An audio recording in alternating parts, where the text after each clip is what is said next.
Hello and welcome to this Warcraft replay. Welcome to the Ancient Isles. This is going to be game 2 of this WC3 series. It looks like the frame rate has to once again be reset. Alright, there we go. That is better. Let's switch perspectives as well because it's important. Blue create hole, let's fix that. Yeah, there we go. Didn't matter too much, but anyway, game 2 of this WC3 series. Game 1 was on Crystal Kingdom, and that went to fly. To be fairly honest, it was probably... I mean, you probably could have seen the ending results within like 6 minutes. To be honest, I think that the humans got it rough against orcs. Even for like standard playstyles. I don't know, it's just some personal opinion of mine, but if you don't go the standard route, you're gonna have an even harder time, and FQQ did go for that. It was Archmage first, Blizzard first as well, not necessarily the strongest, to be fairly honest. Mountain King first is a stronger option, but then again you'd still have to play the standardized playstyle, which is just farm heavy. Try to get a level advantage. Of course, you never want a Blade Master to get one, hell, even worse is 2 or 3 levels above your first hero, and we clearly saw that with the Blade Master dealing a lot of damage to FQQ's level 1 Archmage. So anyway, Fly is going to be spawning in as the red human player in the bottom right. He is going to go Farseer first, and we've seen a lot of this, especially at second games. So yeah, let's see how this will turn out. In the top left, his opponent is going to be FQQ with a delayed Altar of Kings. Of course, this is Ancient Isles, so this is generally where FQQ plays a little more abnormally. Of course, game 1 was a little abnormal as well, but nothing we haven't seen from other players as well, so keep that in mind. It could be a Naga Sea Witch first, it could be maybe a Panda first. We shall see. It could just generally be something weird. Possibly Tinker, but who knows. It is going to be a Fire Lord first. Maybe this was reactionary.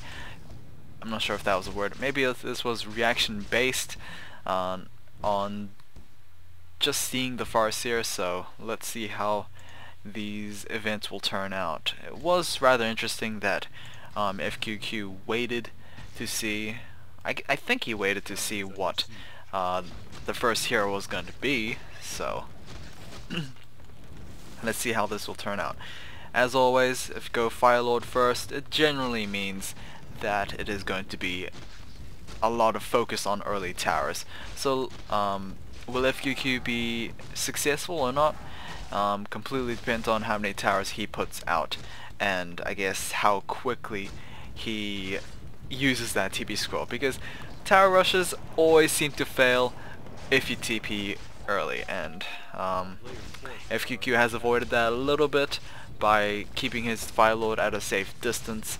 We're gonna have 2 more towers being dropped down. 1 Arcane Tower is nearly completed. I don't think we have a Lumber Mill. Oh, we do have a Lumber Mill at base, so guard towers are a possibility.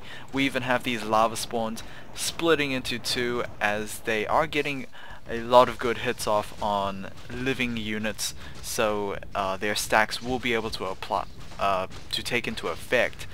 Of course, it doesn't necessarily work out too well if they die, and they have timed out. Fire Lord is out of mana. I believe the lava spawns take an incredible amount of mana to actually summon, so I mean, compared to those wolves, I think they cost maybe 20 or 30 mana more. So yeah, I guess the towers are just gonna be the saving grace for FQQ. Maybe save a little resources and try to build an Arcane Vault in order to get that Fire Lord a little recuperated. But as of now, FQQ is just extending his tower line, and surprisingly enough, he is managing, at least. There we go with the Arcane Vault, so It is very much needed in this circumstance. Maybe he needs to pull those peasants back and just speed build it. I have no idea why the Fire Lord is moving up, because he is in burrow range. And if Fly is managed, well, if Fly manages to get a flank and maybe cancel that Arcane Volt, he might be able to win. His Altar of Storms, it looks like it's going to be focused and destroyed. We are going to have Demolishers coming out as well, so Catapults will be available to try and destroy this tower line right here. And surprisingly enough, the Arcane Volt's not the main target for Fly. He is going to go after those towers. He is going to get one of those towers down. I doubt it was cancelled from FQQ, so maybe a little bit of resources lost right there. Demolisher is nearly out though, so that is going to be a good sign for Fly. It's going to lose the Altar of Storms, but if he lost his Farseer first, or at least if he lost his Farseer, he would most likely GG anyway, so losing the Altar of Storms is not that not that much of a defeat. But of course, if he wants to Altar Revive it, then, or Tavern Revive it, he needs an Altar of Storms anyway, so who knows. Anyway, Fire Spawn, or Lava Spawn, has been summoned, but it really wasn't in a safe place, so I don't think that was the most smartest use of that right there. Finally, Demolisher is spawned in a better location instead of right in front of those towers, so at least it will be able to get up a couple of shots against those towers. Now all those peons need to do is get those footmen away from it, and let's see how this will turn out. Stronghold is currently being repaired, but it is also being burned by those towers.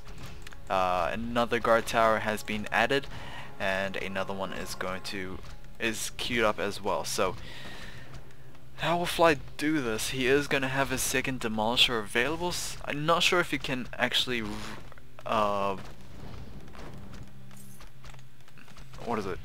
the race against these towers, but I guess he could combine his forces with those catapults, or maybe he could like devote a little more peons into repairing that stronghold.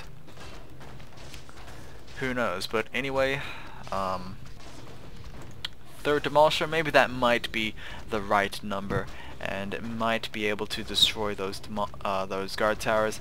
Peasants need to be repairing, but at the same time they need to be careful not to get killed. Otherwise, FQQ has to pull on just more peasants. Right now his peasants are moving in a weird place. One tower has been down.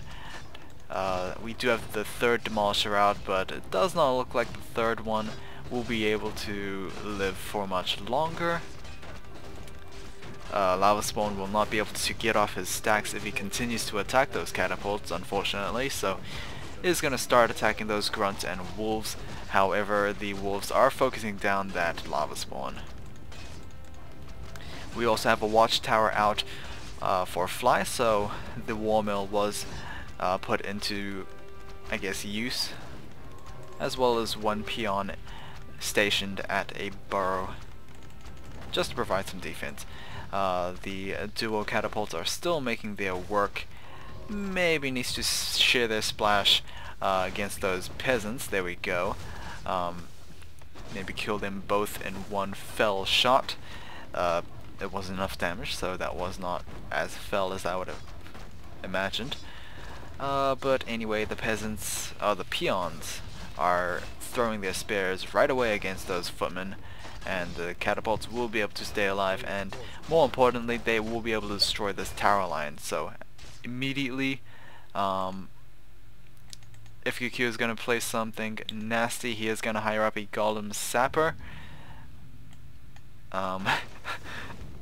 Bit of desperation play, to be fairly honest. I don't know what to expect. One Goblin Sapper cannot win this game, unfortunately, but let's see how he uses it. Maybe going after these catapults. Instead he went for the Voodoo Lounge. Rather odd selection to say the least. The Philo didn't work out that greatly.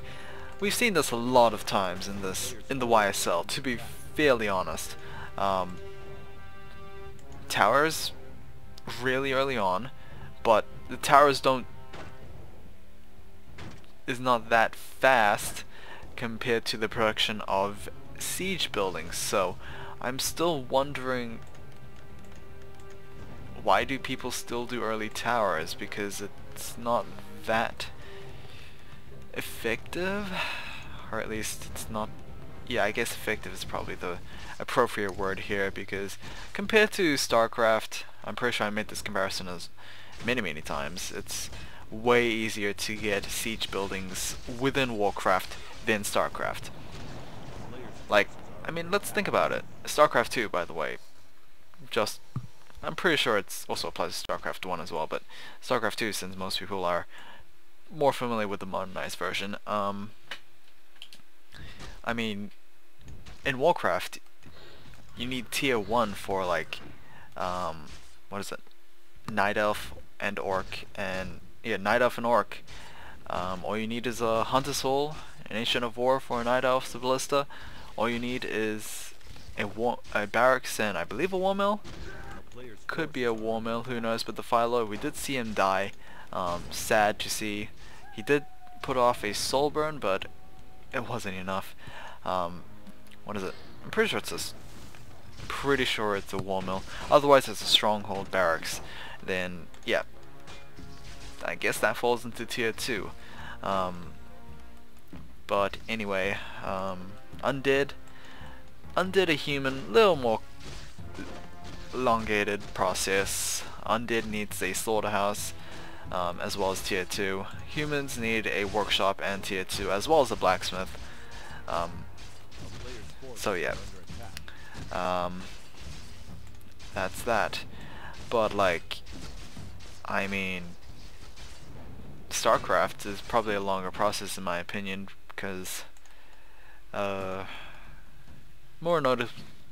probably more well known is the siege tanks. All you need is like tier 2, which is factory and tech lab, which is a long process. I think probably like 6-7 minutes. Zerg, what is it? What is their siege unit right now? I guess it's a swarm host, which also needs layer tech, and that's tier 2. Protoss? I guess they need Robo Bay and what is it? Robo Support Bay? I forgot what it was called. But that's also tier 2. Huh, funny that. So anyway, what is going on here? I lost track so bad. I believe the Fire Lord died again, but we have a Panda out second. I'm honestly sorry that I lost track of this game. It's been a while since I played StarCraft, to be fairly honest. I don't know why I start talking about it. Anyway, Fly transitioning into proper tier 2. No more demolishers, as obviously needed. He even suicided his demolishers. Altar of Kings, because FQQ wants his Fire Lord back. Level 2 has been gained on the Panda, thanks to the Farseer feeding his own wolves to FQQ. Turn Chieftain, Farseer. This was obviously the intended playstyle that Fly wants to go for. The chainwave strategy, the chainwave combo, I guess you could call it, which involves chain lightning as well as the shockwave ability from the Turn Chieftain.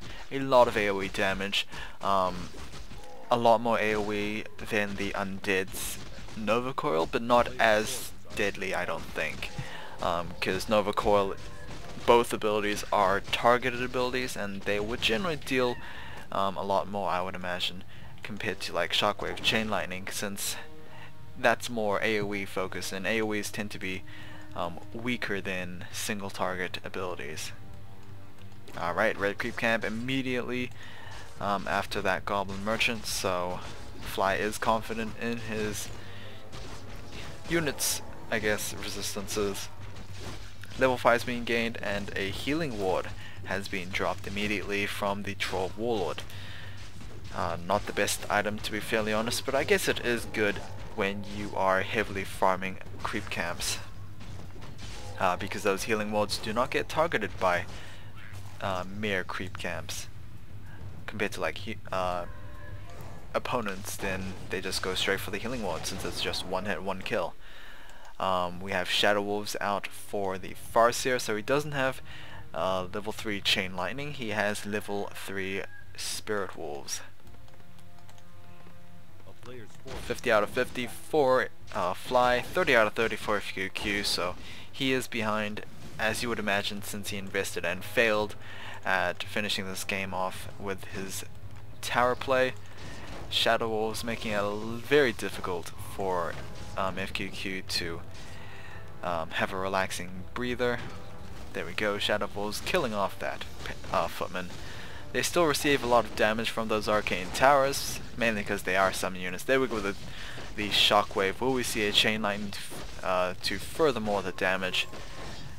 Who knows. Level 3 has been gained on the panda. We do have a drunken haze, but will we have a fire? It doesn't look like it. Shockwave once again has been used. Endurance Aura as well as the second ability for the Turn Chieftain. GG from FQQ. Will we see a finalized chain wave? No, we will not. But anyway, that is going to be game. Hopefully you guys have enjoyed this. I will see you guys again next series, which is going to be Fly versus Yumiko. Maybe a lot more people would like to see that. I'll see you guys next time. Take care.